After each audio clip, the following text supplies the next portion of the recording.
It is Tuesday, September 15th, 2020, 8:46 p.m. Alright, let's take a look at some of this headlines. We got Asteroid Watch by the NASA's Jet Propulsion Laboratory. We have 5 asteroids headed our way. We have September 16th, 2020, a 15-foot asteroid the size of a car. The closest approach, 821,000 miles.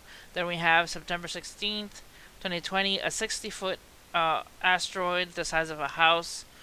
Closest approach, 1,600,000 miles.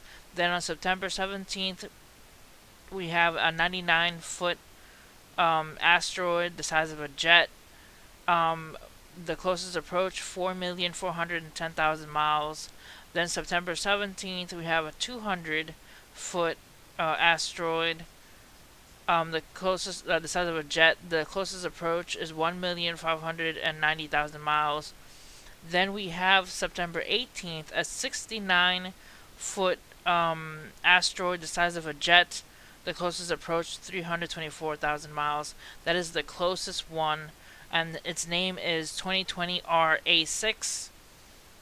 That's the name of the asteroid, 2020 RA6, on September 18th, at 69 feet in size, and it is the closest approach, 324,000 miles. So that's the closest one. Keep an eye on that. Alright, next, large number of Russian warships deployed between Syria and Cyprus. And here's a photo of it. Let's see if we can zoom into this. So we can zoom into that. Look at that. The ship in the ocean and the jets flying off it with helicopters off of Syria. Alright. So it says here, Beirut.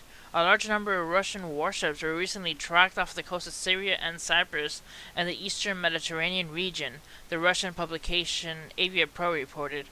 According to the online publication, experts are seriously concerned about the presence of at least 15 Russian warships and submarines off the coast of Syria. This is the first time such a large military formation has been seen there, which raises suspicions about whether Russia plans to engage in a military special operations against jihadists using the navy. In a photo shared in the site, 15 Russian warships and submarines can be seen positioned between the island nation of Cyprus, nearby Syria, along with some ships north of Egypt, and another near the central parts of the Mediterranean. So that is very close to the Middle East right here. You gotta keep an eye on that. Alright, next. The peace treaties between the UAE, Bahrain, and Israel are signed. It says Netanyahu treaty could end the Arab-Israel conflict once and for all. It says Washington, D.C., marking the dawn of a new Middle East. Prime Minister Benjamin Netanyahu signed the Tuesday historic and groundbreaking normalization agreements with the United Arab Emirates and Bahrain, the third and fourth ever between Israel and Arab states.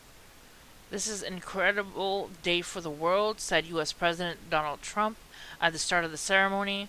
The courage of the Israeli and Arab leaders has enabled these countries to take a major stride forward to a future where people of all faiths live together in peace and prosperity, Trump said. A text of the peace accord with the UAE and the declaration of peace with Bahrain was not made available to the public before the signing. Among the details, Israeli officials divulged the signing ceremony, where the agreements would not go into effect until the Israeli cabinet ratified them, and the UAE officials said there would be references to a two-state solution. So that happened today. I believe 5 hours ago, that signing of the peace agreement occurred. Alright, and next. Hurricane Sally, historic flooding expected as Category 1 heads for Alabama at a crawl.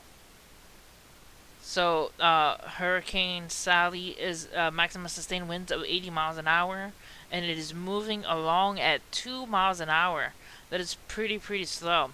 It says at 7 p.m. on Tuesday, the center of Hurricane Sally was located about 75 miles south of Mobile and was crawling to the north at only 2 miles an hour.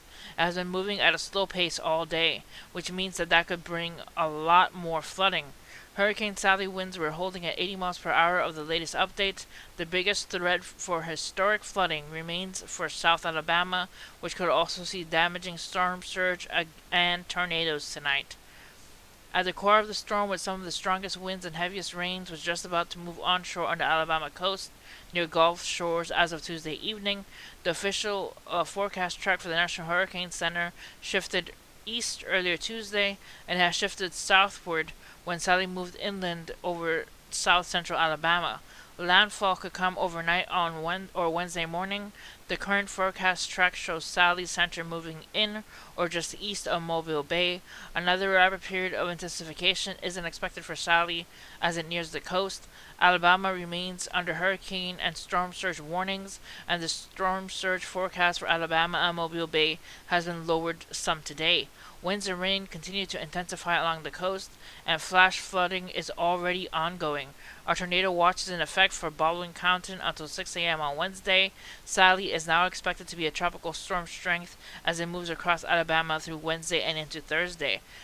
Alright, so that's pretty much the rundown of what's happening with Hurricane Sally. Alright guys, that's it for this video. Hit like and subscribe for more, and see you guys next time. God bless you guys.